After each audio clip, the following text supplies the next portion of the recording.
Hey guys welcome. मैं हूँ सायली और मैं आपका हमारे 11th स्टैंडर्ड के बैच में फिर से एक बार स्वागत करती हूँ। सो स्टूडेंट्स, हम पढ़ रहे थे some basic concept of chemistry, right.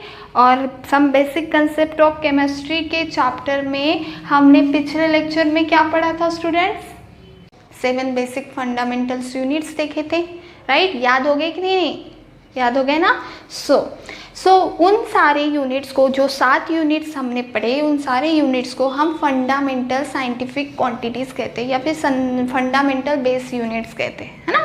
मतलब बेस यूनिट्स कहते हैं। ओके, नाउ अदर यूनिट भी तो होते हैं ना, उन 7 को छोड़ के अदर यूनिट्स भी तो होते हैं, जैसे स्पीड है, वॉल्यूम है, डेंसिटी है। फिर ये यूनिट्स क्या होते हैं? इन यूनिट्स को हम डिराइव्ड यूनिट कहते हैं। क्या बोलते हैं? Derived unit. मतलब उन 7 बेसिक क्वांटिटीज़ का यूज़ करके हम ये जो अभी मैंने बोले वॉल्यूम, डेंसिटी, है ना, इन सारे यूनिट्स को हम डिराइव करते हैं by using that fundamental units is known as the derived unit. Derived unit नाम से ही पता चल रहा है जो डिराइव हुआ है, राइट। कहीं से तो भी किसी का यूज़ करके डिराइव हुआ है, उसको हम डिराइव्ड क्वांटिटीज़ कहते हैं। ओके, आज के इस लेक्चर में हम फिजिकल प्रॉपर्टीज़ पढ़ेंगे। ओके, सो फिजिकल प्रॉपर्टी में सबसे पहला हम पढ़ेंगे mass and weight. Okay, so mass and weight के बारे में क्या बोलोगे आप? है ना, आपको सभी को पता है कि हर एक यूनिवर्स का सभी मैटर जो कुछ भी है उसको मास है, राइट। कोई भी अगर इस यूनिवर्स में जो भी मैटर है उसको कुछ ना कुछ मास है, राइट। सो मास को हम इनहेरेंट प्रॉपर्टी ऑफ मैटर कहेंगे। ओके, क्या बोलेंगे हम? Inherent property of the matter. Okay, mass क्या होता है? मास क्या होता है? मास एंड वेट ये दोनों सेम ही लगते हैं, बट मास क्या होता है? It is the measure of quantity of matter a body contains. इस बॉडी में कितना मैटर भरा हुआ है उसको हम मास कहते हैं, राइट। ये हो गया इसका मास, राइट ना। क्या इस वाले मैटर को अगर मैं यहाँ पे रख दूँ तो क्या इसका मास चेंज होगा?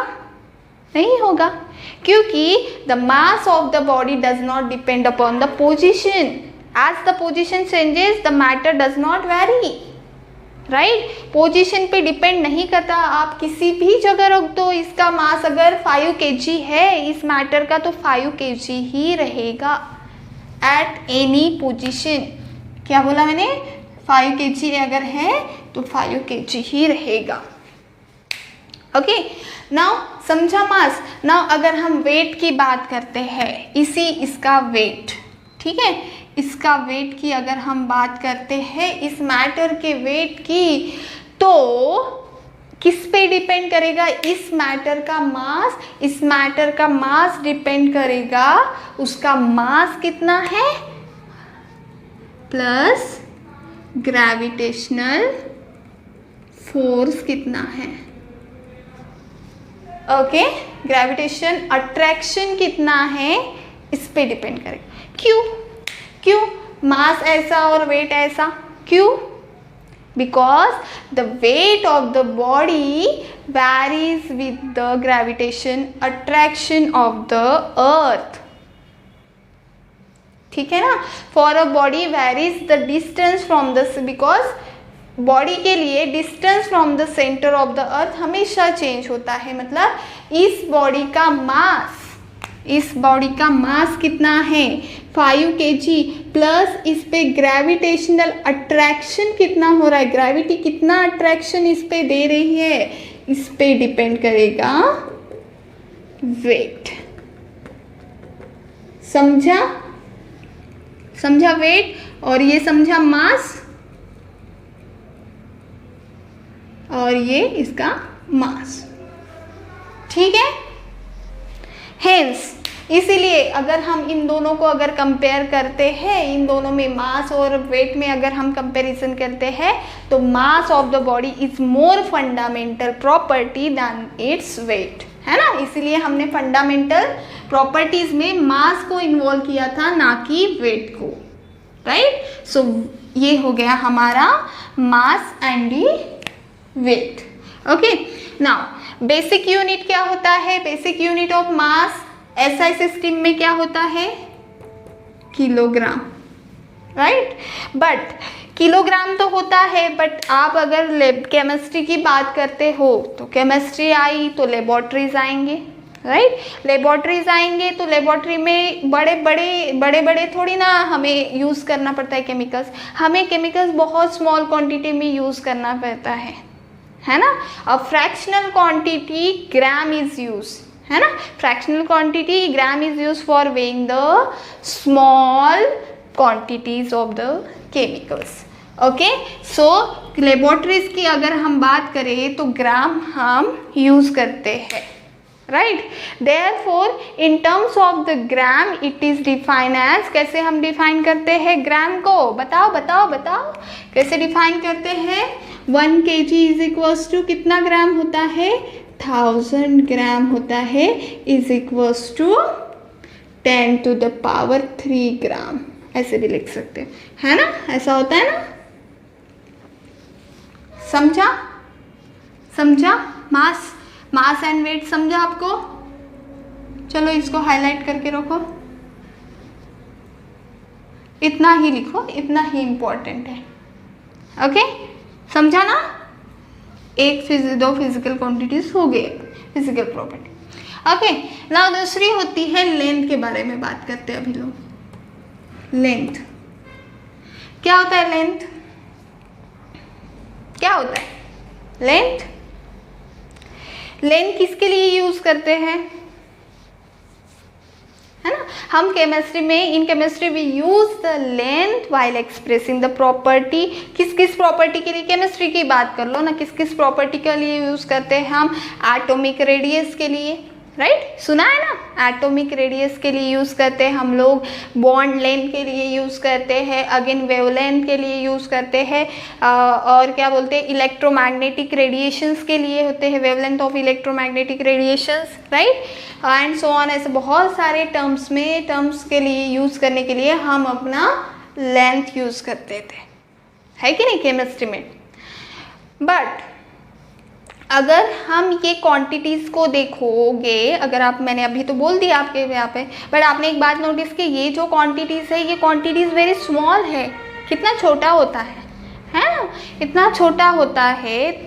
देयरफॉर इतने छोटे क्वांटिटी के लिए हम लेंथ अगर उसकी मेज़र करनी है ना, इतने सारे वेवलेंथ मेज़र करना है, तो हम कौन सा यूज़ करते हैं? फ्रैक्शनल यूनिट यूज़ करते हैं। फ्रैक्शनल यूनिट ऑफ लेंथ कौन सा होता है? फ्रैक्शनल यूनिट ऑफ लेंथ, बताओ मुझे, बताओ बताओ बताओ, कौन सा होता है? कौन सा होता है? Fractional unit of length. For example अगर मैं बात करती हूँ किसकी, मैं आपको एक एग्जांपल बता देती हूँ, ठीक है ना। फॉर एग्जांपल अगर हम इसके फ्रैक्शनल यूनिट की अगर बात करते हैं तो नैनोमीटर या फिर पिकोमीटर की बात करते हैं, ठीक है। लेंथ में फ्रैक्शनल यूनिट कौन से है? नैनोमीटर या फिर पिकोमीटर? नैनोमीटर या फिर एनएम, और picometre pm. Okay, picometre. So कितना होता है? चलो इसको कन्वर्जन करो। लेंथ है तो मीटर में कन्वर्ट करो। इतना कितना मीटर होता है? लेंथ को अगर कन्वर्ट करने चाहो तो 1 नैनोमीटर इज इक्वल्स टू कितना मीटर होता है? 1 नैनोमीटर 10⁻⁹ मीटर होता है कि नहीं? होता है कि नहीं? नैनो मतलब 9, है ना। 1 पिकोमीटर इज इक्वल्स टू कितना होता है? 1 पिकोमीटर इज इक्वल्स टू कितना मीटर होता है? Yes, is equals to 10⁻⁻12 metre. Okay, so length के लिए ही इतना ही पार्ट इम्पोर्टेंट है, इसको ऐसे सजा के रखो, राइट। ओके, नेक्स्ट हमारी फिजिकल क्वांटिटी कौन सी है? Volume, right? वॉल्यूम है हमारी नेक्स्ट फिजिकल क्वांटिटी। वॉल्यूम को कैसे डिफाइन करोगे? याद आ रहा है वो मैटर की डेफिनेशन? क्या पढ़ते हैं? Anything which has mass and can occupy space. Can occupy space मतलब जिसको वॉल्यूम है, right? It is the amount of space occupied by the 3 dimensional object is known as the volume, right? जिसने जगह ले ली है उसको हम वॉल्यूम बोलते हैं। नाउ अभी क्या मुझे एक बताइए, क्या वॉल्यूम शेप पे डिपेंड करता है? शेप पे डिपेंड करता है? नहीं, it does not depend upon shape. नहीं करता है कि नहीं? नहीं करता है ना? Yes, it does not depend upon the shape. Okay, now for the measurement of the liquids and gases हम क्या यूज़ करते हैं? कौन सा यूनिट यूज़ करते हैं वॉल्यूम के लिए? कौन सा यूज़ करते हैं? लीटर, जिसको हम L से डिनोट करते हैं, हम यूज़ करते हैं लीटर। पर क्या लीटर ऐसा यूनिट है? बताओ स्टूडेंट, क्या लीटर ऐसा यूनिट है? नहीं, नहीं है ना, लीटर ऐसा यूनिट थोड़ी ना है, नहीं है। सो हम ऐसा यूनिट के लिए हम क्या करते हैं? इसको कन्वर्ट करते हैं। सो बताओ, लीटर्स के कन्वर्जन को याद करो, जैसे अभी लेन का किया था वैसे लीटर के कन्वर्जन को याद करो। क्या होता है? 1 लीटर इज इक्वल्स टू कितना DM क्यूब होता है? बताओ कितना DM क्यूब होता है? 1 litre is equals to 1 DM cube, right? 1 DM cube is equals to कितना ml होता है? कितना ml होता है? 1000 ml होता है ma'am, right? 1000 ml is equals to कितना सेंटीमीटर क्यूब होता है? तो ma'am 1000 is equals to 1000 centimetre cube होता है, right? So SI unit of volume is in the form of is express as metre cube और metre cube, yes हम word में भी लिख सकते हैं ऐसा, मीटर क्यूब। ओके, समझ में आया? तो अभी इसको इतना समझ में आया ना, तो इसको पहले बॉक्स कर लो, ठीक है? नाउ आपके बुक में अगर आप देखोगे तो आपके बुक में वॉल्यूम के लिए बहुत सारे एपरेटस दिए हुए हैं जिससे हम वॉल्यूम को मेजर करते हैं, राइट? इसको ऐसे बॉक्स कर दो, अभी इसको सजा दो अभी, है ना? कौन कौन से एपरेटस दिए हुए हैं ज़रा नाम पढ़िए। डिफरेंट काइंड्स ऑफ ग्लासवेयर दिए हुए हैं वहाँ पे, है ना, जिससे हम वॉल्यूम ऑफ लिक्विड मेजर करते हैं। कौन कौन से दिए हैं? ग्रेजुएटेड सिलेंडर दिया है, ब्यूरेट दिया है, पिपेट दिया है और कुछ कुछ दिया है ना। वॉल्यूमेट्रिक फ्लास्क किसके लिए यूज़ होता है? उसमें का volumetric flask is use to prepare a known volume of the solution, है ना, जिसकी वॉल्यूम हमें नोन है उसके लिए हम वॉल्यूमेट्रिक फ्लास्क का यूज़ करते हैं, है ना। बुक में दिया है कि नहीं? देखो देखो ज़रा अपने बुक्स में देखो, दिया है ना वहाँ पे, है ना। ब्यूरेट है, ब्यूरेट किस लिए यूज़ करते हैं हम लोग? अभी आप कॉलेज गए ही नहीं तो इसीलिए आपको पता ही नहीं है ना। बट देखो ब्यूरेट किस लिए यूज़ होता है? ऐसी सीधा वाला ब्यूरेट होता है, उसको हम टाइट्रेशन के टाइम पे यूज़ करते हैं। जब भी हमें किसी कलर चेंज, किसी ऑब्जर्व देखना होता है तो ब्यूरेट से हम उसको ड्रॉप वाइज जो सॉल्यूशन रहता है उसको डीप ड्रॉप वाइज ऐसे डालते हैं उसमें। ओके, सो वो होता है ब्यूरेट जो हमें टाइट्रेशन में काम आता है।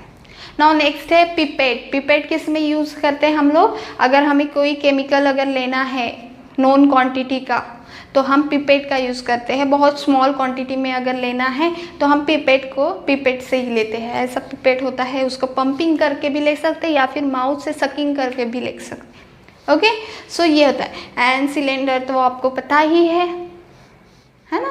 सिलेंडर में अगर हम प्रॉपर क्वांटिटी अगर कितना चाहिए अगर हम ले सकते हैं तो हम सिलेंडर में से ले सकते हैं, है ना, by using cylinder.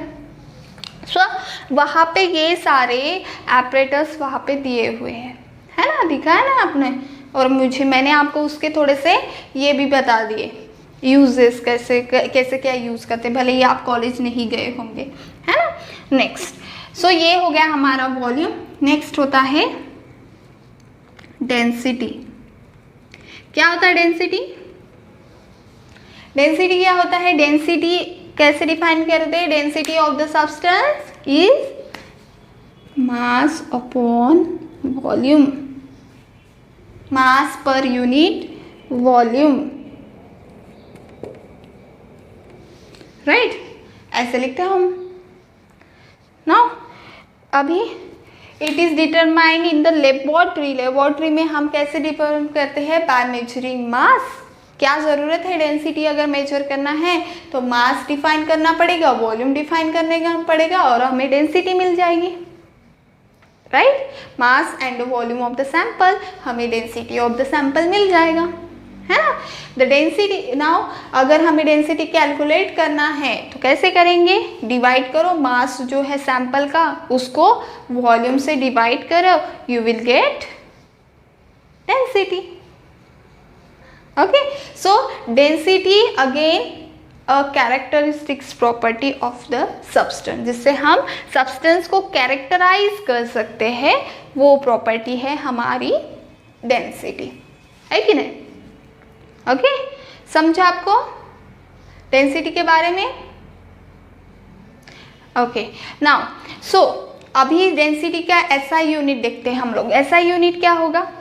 SI unit क्या होगा? अगर हम डेंसिटी के एसआई यूनिट की बात करते हैं तो एसआई यूनिट ऑफ डेंसिटी किसका होगा? किसका लेना पड़ेगा? एसआई यूनिट ऑफ मास लेना पड़ेगा और SI unit of volume, right? So SI unit of mass क्या है? केजी, और SI unit of mass volume क्या है? Metre cube. सो बन गया हमारा फॉर्मूला केजी पर मीटर क्यूब, यूनिट बन गया हमारा केजी पर मीटर क्यूब, या फिर आप इसको ऐसे भी लिख सकते हैं KG metre cube inverse, metre inverse, right? Okay, but CGS unit में हम क्या यूज करते हैं? कौन सा यूनिट करते हैं? ग्राम पर एमएल, राइट? ग्राम पर एमएल और ग्राम एमएल इनवर्स भी बोल सकते हैं, या फिर ग्राम सेंटीमीटर, ठीक है? सो ये हो गया आपका डेंसिटी। समझा समझा समझा समझा? डेंसिटी यूनिट समझे सब कुछ? नाउ होता है टेम्परेचर। नेक्स्ट क्या होता है टेम्परेचर? वो चीज़ कितना हॉट है या फिर कोल्ड है, ये हमें बताता है ना? Temperature is the measure of the hotness और the coldness of an object, उसी को हम टेम्परेचर बोलते हैं, राइट? ओके, नाउ टेम्परेचर को हम अगर एक्सप्रेस करते हैं तो 3 कॉमन स्केल है। टेम्परेचर को एक्सप्रेस करने के 3 कॉमन स्केल्स है। वो होती है degree Celsius, degree Fahrenheit and तीसरा होता है केल्विन। पता है ना? देखो आपके बुक में दिया हुआ है डिग्री सेल्सियस, डिग्री फ़ारेनहाइट और डिग्री और केल्विन, राइट? सो अगर हम टेम्परेचर की बात करते हैं तो इसका एसआई यूनिट कौन हो जाएगा? केल्विन। कल ही टेबल में देखा हमने कि केल्विन है इसका एसआई यूनिट, राइट? हाँ, है ना? दिया हुआ है ना? नाउ अभी आपके बुक्स में देखो फिर से एक बार, है ना? वहाँ पे आपको तीनों स्केल्स के थर्मामीटर दिए हुए हैं। Degree Celsius, degree Fahrenheit, kelvin, तीनों स्केल्स के थर्मामीटर वहाँ पे दिए हुए हैं, है ना? जनरली उसमें से थर्मामीटर की जो उसमें से जो सेल्सियस थर्मामीटर है उसको देखो ज़रा फटाक से देखो। जो सेल्सियस का थर्मामीटर है उसका कैलिब्रेशन कहाँ से कहाँ तक है? 0 degree Celsius to 100 degree Celsius, है ना? कैलिब्रेशन कहाँ से कहाँ है? डिग्री सेल्सियस का कहाँ से कहाँ है? 0 degree Celsius to 100 degree Celsius, है कि नहीं? ओके, वेरएज इस टेम्परेचर पे 0 डिग्री टेम्परेचर पे इन दो टेम्परेचर की अगर हम बात करते हैं, these 2 temperature are respectively the freezing and the boiling point of the water, है कि नहीं? हमें पता है कि ये दोनों टेम्परेचर को हम कैसे बोलते हैं, अगर हम डिनोट भी करते हैं तो हम बोलते हैं freezing point of the water is 0 degree Celsius and boiling point of the water is 100 degree Celsius at atmospheric pressure, right. So ऐसे हम इसको कैरेक्टराइज करते हैं, राइट। वही टेम्परेचर, अभी अगर हम इसी टेम्परेचर की अगर बात करते हैं और इसी टेम्परेचर को अगर हम फ़ारेनहाइट स्केल में अगर देखते हैं तो हमारे फ़ारेनहाइट स्केल में, अभी फ़ारेनहाइट स्केल को देखो, फ़ारेनहाइट स्केल में कितना दिख रहा है 320 टू 212, यस ना, 212 ही है ना, 212 डिग्री फ़ारेनहाइट दिख रहा है ना। मतलब एक टेम्परेचर स्केल को हम, द टेम्परेचर स्केल को हम दूसरे टेम्परेचर स्केल से रिलेट करते हैं। ओके, सो इससे हमें दो इम्पॉर्टेंट रिलेशन मिलते हैं जिससे हम ये कन्वर्जन कर सकते हैं। आप बोलो कि ये कन्वर्जन कैसे आया मैम, ये कन्वर्जन कैसे आया, अगर हमें टेम्परेचर डिग्री सेल्सियस में दिया होगा कैसे करेंगे? तो देखो, उसके लिए आपको बस दो कन्वर्जन याद रखने हैं। वो दो कन्वर्जन हैं, degree Fahrenheit is equals to 9/5 degree Celsius plus 32। कैसे याद रखोगे? Degree Fahrenheit is equals to 9/5 degree Celsius plus 32। Okay, ऐसा ध्यान में रखो। नाउ अभी यहाँ से आपको क्या मिलेगा, डिग्री सेल्सियस की अगर आपको वैल्यू पता है, ओके, सो आप यहाँ पे इंटू है ना ये, तो इंटू कर लोगे तो इस एक्सप्रेशन को सॉल्व कर लोगे, you will get the value in degree Fahrenheit.